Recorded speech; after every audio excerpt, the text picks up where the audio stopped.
Lamine Yamal, I have no words for how good that kid is. I remember seeing him last season. I was like, this guy is unreal for 16. But I got it so wrong about Yamal. Like, I've always said he was good. I always said he was an unbelievable talent. But I said at the beginning of the season, this Yamal Ballon d'Or shouts, guys are getting a bit carried away. He's good, but, he's just turned 17. Like, let's give him a couple of years before he's Ballon d'Or level. No, he is Ballon d'Or level now at 17 years of age. I was so wrong. I was like, he'll wait till he's 20, 21. I think he could be up there with Ronaldo as youngest Ballon d'Or winner, the Brazilian Ronaldo. But at the beginning of the season, I said, come on. No, but he is Ballon d'Or level. He is arguably the best player in the world. He was Messi today. I think he'll be better than Messi. And I'm not trying to get carried away. I'm a Prem fan. I don't watch loads of Barcelona. I don't watch loads of La Liga. But every time I've watched Barcelona, him and Pedri, they blow me away every time. I cannot believe how good Barcelona are and how good they are to watch this season. They are amazing. I want to watch them more. They are unbelievable. They were the better team today, but Inter had that quality. This was a proper game. But Lamine Yamal, I give you apologies at the beginning of the season for saying Ballon d'Or shouts too early. He's just turned 17. No, that's fair. He is a definite top three player in the world, and there's a strong argument for number one. He will be the best player in the world if he's not already. He's ridiculous. Pedri's ridiculous. Raphina was insane. And being a Manchester United fan and watching Hoyland Garnacho and us struggle to score goals, and then you watch Lamine Yamal and you watch Raphina. That's what I want Man United to be. I've watched PSG. I mean, the Arsenal game wasn't the best game, but we've watched PSG and the quality of Kvaratskhelia and Dembele, who was actually performing at Barcelona, has been good for PSG this season, and Desiree Doué, Lamine Yamal, Desiree Doué. There's some fantastic talents in football, and I feel like football's gone through a phase where it's gone a bit too robotic. But watching Lamine Yamal, watching Pedri, it's beautiful, beautiful. And I want to talk about this game, Inter 3, Barcelona 3. I want to talk about this game because this was an insane game of football. This was pure Champions League magic. It was attack over defense. Inter went 2-0 up. They tried to defend. They couldn't. They realized they had to attack. It wasn't defensive, boring, tactical, shape football. This was individual quality, attack, go for it. Inter had the physicality, they had the set pieces. Dumfries was on one today. Barcelona had the best technical players in football. La Masia, the best academy in the world. Individual brilliance. From minute 1 to 90, it was exciting because there was a goal within 30 seconds. What a finish from Thuram.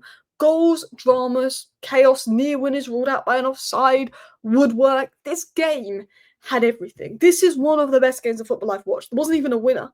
It's all to play for in the second leg, which makes it even better. This was a final. This was a Champions League final. All to play for in the second leg. Drama. You don't know who's won it to the end, and then we're going to go into a second leg. This is what football should be like. No fear, no parking the bus, fire. The quality of Pedri, Yamal, Raphina, wow, Thuram today, Dumfries today, particularly Yamal. He scored a goal, then he hit the woodwork not long after. He got the ball and he went goal, boom. His finishing, his ball manipulation, his dribbling skills. He arguably is the best player in the world. He's top three. Every time I've watched him this season, which isn't whole lots, I don't watch loads of La Liga unless it's an El Clasico or I've been tasked to scout a particular player. Like last season, I watched like 4 Betis games to look at Cardozo and how he does. I don't watch loads of La Liga. I'm a Prem fan. I watch a lot of the Prem. I don't have the time. I want to watch more La Liga. I want to watch more women's football, but you can't watch it all. You know what I mean? But I just want to watch Barcelona. As a Manchester United fan who's almost fallen out of love with football this year, and someone that loves Barcelona, goes to the city of Barcelona a lot, I just want to watch Barcelona.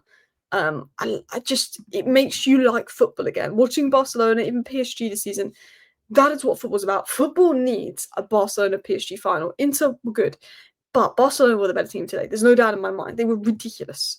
They were down 2-0. 2-0. I think I said something like this in my preview. If Inter go 1-0 up, Inter are very good at going 1-0 up, shutting down shop, Italian team. For Inter to go 2-0 up and bottle it, that tells you everything you need to know about Barcelona's attacking quality. Inter, they don't bottle leads very often. They are strong. They can have 7 men behind the ball. They can be good. But Yamal gets the ball. And it doesn't matter what Inter do. And Zaghi literally just said he was like, unreal. How many players Inter have on Yamal? He just went, goal. 2 goals in minutes and nearly went ahead. Barcelona. They made it 2-2, and mostly because of Yamal. Obviously, I know Raphina headed it to Ferran Torres for the second goal, but Yamal, DeMarco could have retired today. Like DeMarco, that was one of the. DeMarco looked like he was a Sunday League player that'd been thrown into a Champions League semi-final. That's what it looked like today. Barcelona were the better side tonight. The finishing maybe wasn't as good. Jan Sonner made some good saves. You can tell they missed Baldi. They definitely need a bit more depth at the back. Lewandowski, I think Torres has done well, but Lewandowski's a huge miss. Barcelona, they have everybody fit. Everybody fit, they go through. If Barcelona have everybody fit, they will go through in the next leg. 100%. We're going to talk about Lamine Yamal. We're going to talk about Pedri as well. I think they are two of my favourite players to watch. I think they really are two of my favourite players to watch. 17 years old. First of all, 102 touches for a winger is insane. 6 dribbles, 2 woodworks, 1 goal. But like, it wouldn't even matter. Like Yamal, I can't say his name. Yamal could have gone through today without a goal or an assist, and he would arguably have still put in a solid 9 out of 10 performance. It's not just goals and assists; it's ability. His stats are unbelievable for a player of his age. You know, when you look at Messi and Ronaldo's stats at that age, it wasn't even near. He's got 15 goals and 24 assists this season. That's nearly 40. He's basically going to get 40 goal contributions at age 17, which is unheard of in a single season for Barcelona at the highest level, performing in the Champions League at the highest level. But it's not even about his goals and assists. His all-round impact is absolutely ridiculous. He embarrassed DeMarco. I don't have the words for what he did to DeMarco today. You know what? I thought, Lamine Yamal's great. When I watched him last season, fantastic talent, unreal for his age. But that's like people are getting a bit carried away. Ballon d'Or, he's really good for his age, but Ballon d'Or, no. I look at football right now. We don't have a Ronaldo. We don't have a Messi anymore. You've got Mbappe. You've got Haaland. I mean, Salah with the season he's had. But what player do I watch? And it makes me just think, you are beautiful to watch. And that's Lamine Yamal. He is what football's about. I think for me, the next era of football could be Lamine Yamal winning 10 Ballon d'Ors in a row. Desiree Doué could be up there. You never know. There's going to be other players that are going to spawn out. But Lamine Yamal, man, he's crazy. Just beat 3 players, curled it in the corner.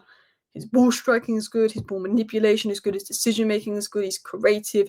He's unpredictable. You don't know what he's going to do when he has the ball at his feet. And as Inzaghi said, I haven't seen a player like him in 8-9 years. We had to put 3 on him. We haven't seen a player like him since prime Messi, when Barcelona were winning those Champions Leagues. This is that guy, and he's 17. It's not like he's 24 and like, he's still young and he's gonna get better. He's 17. I don't know how good his ceiling is, but it's, he's giving Messi a run for his money already at 17. He's better than 17, 18, 19, 20, 21-year-old Messi. Yeah, football need more players like Yamal. He's not robotic. He's not a robotic winger. He makes things happen. I'm so fed up of watching robotic wingers, predictable winners. Look at Odegaard yesterday. Passes backwards, sideways. Martinelli missing chances. Garnacho, he's exciting, but gives the ball away. This is somebody that's just got that flair, that brilliance. And I want to watch more wingers like Yamal in the game. Pedri, unbelievable to watch. 22 years of age, controlling every phase of the game. Engine, IQ. He must have eyes on the back of his head, his ability to scan, pick up the ball, play every pass. He, again, I think he tied in the second half, but in that first half, I felt that he dragged Barca back into the game. Inter's midfield were just chasing him. Him and De Jong, 215 touches, 187 passes, 5 key passes. Him and De Jong together is elite technically. Absolutely technically elite, dictating the game. His composure, his press resistance, his vision, he's unreal. Now, I think the difference, when Pedri's not fit, Barcelona go down the level. The difference that Pedri makes to that Barcelona side is insane. For me, best midfielder in the world. He just takes Barca up another level. And him and De Jong together, I just wish Man United signed De Jong. It's fantastic. I want to talk about Inter. I thought Dumfries was unplayable today. He was fantastic. Real good attacking threat. I thought Thuram's opener was very good. I thought the physicality that Inter came with, they were good at set pieces. I thought that Barca couldn't handle the physicality at times, but Barca's technicality meant that Inter could not defend. They couldn't deal with the pressure and brilliance of Barcelona. And I think, Inter will feel confident now going and being at home for the second leg. But the fact that they were 2-0 up and they got exposed that quickly, and Barcelona had a lot more players missing, I do think Barcelona will win the second leg. However, the second leg versus Dortmund, they collapsed. If they play like that in the second leg, I think Barcelona win it. If they do what they did against Dortmund in the second leg, well, it's Inter's game. Inter, you cannot rule them out.